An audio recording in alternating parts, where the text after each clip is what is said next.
सेठ और नौकर।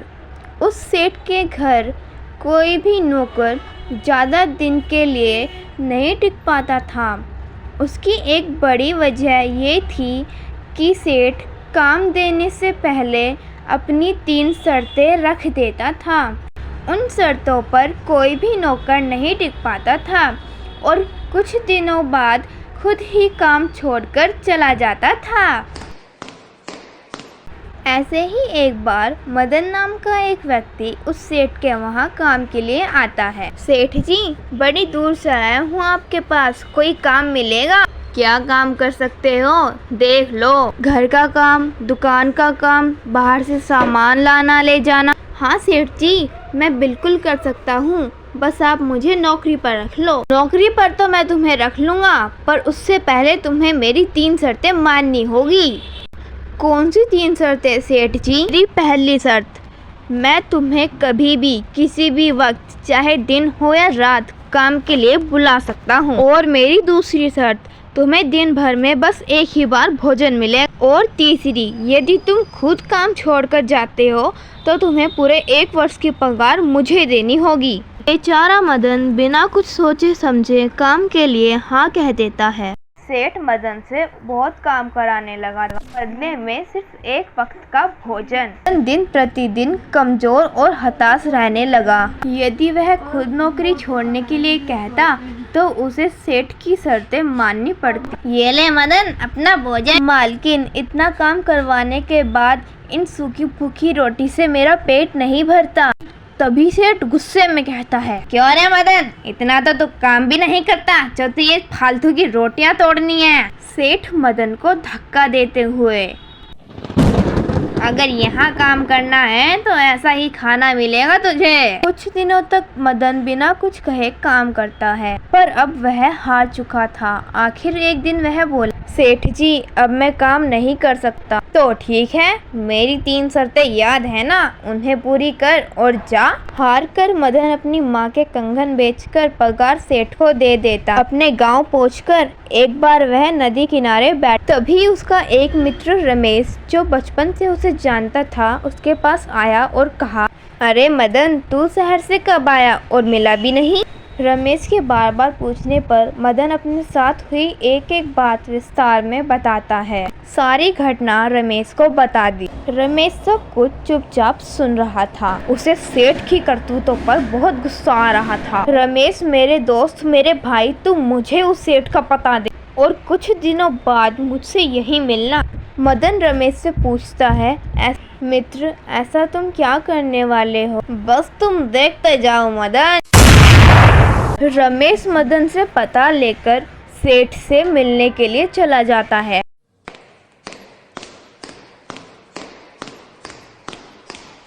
सेठ के पास पहुंचकर, सेठ जी, कोई काम मिलेगा? बड़ी परेशानी में हूँ, कोई भी काम।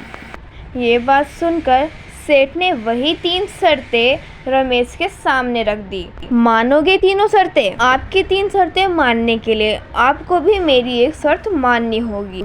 तेरी शर्त क्या है, बोल? सेठ जी, अगर जो मैं खुद काम छोड़ के जाऊंगा तो फिर मुझे पूरे 1 वर्ष बिना पगार के काम करना होगा। ये तो हुई आपकी शर्त, और मेरी शर्त ये है कि पर यदि आप मुझे खुद नौकरी से निकालते हो तो 1 वर्ष बिना काम किए आपको मुझे पगार देनी होगी। सेठ खुश होकर मन ही मन सोचता है, ऐसा मौका तो कभी आएगा ही नहीं। ठीक है रमेश, मुझे तुम्हारी सारी शर्त मंजूर है। रमेश अपने काम में लग गया। सेठ जैसे जैसे काम बोलता, रमेश झट से सारे काम कर देता। एक दिन सेठ रमेश से कहता है, अरे रमेश, अनाज भंडार से 2 चावल की बोरियां लिया और ध्यान से ताला लगाकर आ जाना। जब सेठ कह रहा था, रमेश को उसी वक्त एक उपाय सूझता है और वहां से चला जाता है और जानबूझकर अनाज के भंडार का ताला खोलकर आ गया और सोचने लगा, ये अच्छा मौका है उस कंजूस सेठ को सबक सिखाने का। रात को चोर सारा अनाज चुरा कर चले गए। सेठ ने सुबह को भंडार घर देखा तो सारा भंडार घर खाली था। उसने रमेश से पूछा, तुमने ताला नहीं लगाया था? सारा का सारा अनाज चोरी हो गया। मैंने तो ताला अच्छे से लगाया था, जरूर चोर ताला तोड़कर चले गए होंगे। सेठ को ऐसी लाचार और बेबस हालत में देखकर रमेश मन ही मन बहुत खुश हो रहा था। एक दिन सेठ की पत्नी ने रमेश को बोला, जा बाजार से जाकर सब्जियां ले आ। सेठानी थोड़े अटपटे अंदाज में बोलती है। रमेश वहां से सामान ले जाने के लिए चला जाता है और सामान लाकर कहता है, सेठानी जी इन्हें कहाँ रखूं? सेठानी उस दिन थोड़े गुस्से में थी और कहती है, कहाँ रखेगा, मेरे सर पर रख दे। ठीक है ये लो। हाय मैं मर गई, मेरा सर।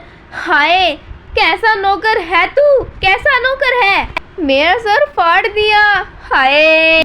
इस पर सेठ गुस्से में बोला, नास मिट्टी ये क्या कर दिया तूने, चला जा यहाँ से, मैं तुझे अभी नौकरी से निकालता हूँ। सेठ जी मेरी शर्त याद है ना? अरे बस तू जा यहाँ से, तेरी शर्त अभी पूरी करता हूँ। ये ले तेरी शर्त पूरी करता हूँ। तभी रमेश कहता है, रुकिए सेठ जी, मैं आपकी तरह गिरा हुआ आदमी नहीं हूँ, मैं तो बस आपकी गलती का एहसास दिलाने ही यहाँ नौकर बनकर आया था। आपको मेरा मित्र मदन तो याद होगा ना, उसके साथ हुए अत्याचार का बदला लेना था, सो ले लिया। बस अब आप मेरे मित्र की पगार वापस कर दीजिए। जिस पर उक्स कहा। रमेश वहाँ से चला गया और जाते ही अपने दोस्त मदन से मिला और सारी बात बता देता है। मित्र तुमने दोस्ती का हक अदा कर दिया। तो बच्चों हमें इस कहानी से यह सीख मिलती है कि सच्चे दोस्त की पहचान वक्त पर हो जाती है।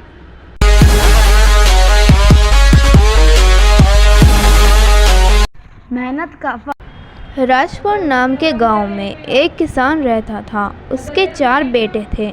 चारों के चारों बहुत आलसी और कामचोर थे। वे काम में बिल्कुल भी हाथ नहीं बटाते थे। वे चारों दिन भर लड़ते झगड़ते रहते थे।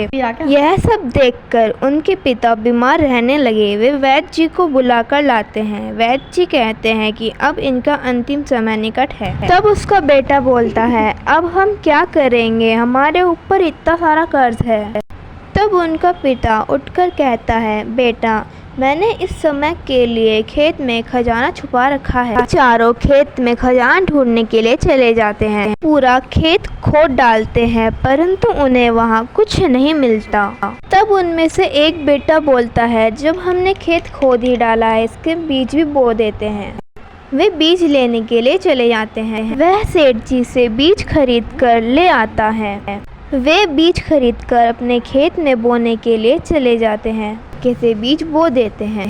कुछ महीनों बाद उनकी सब्जियां उगकर तैयार हो जाती हैं। वे उन सब्जियों को बाजार में जाकर बेच आते हैं, जिसके उन्हें अच्छे खासे पैसे मिल जाते हैं। वे ये समझ जाते हैं कि उनके पिता ने इसी खजाने की बात करी थी और हंसी खुशी रहने लगते हैं। इस कहानी से हमें यह शिक्षा मिलती है कि परिश्रम ही सफलता की कुंजी है।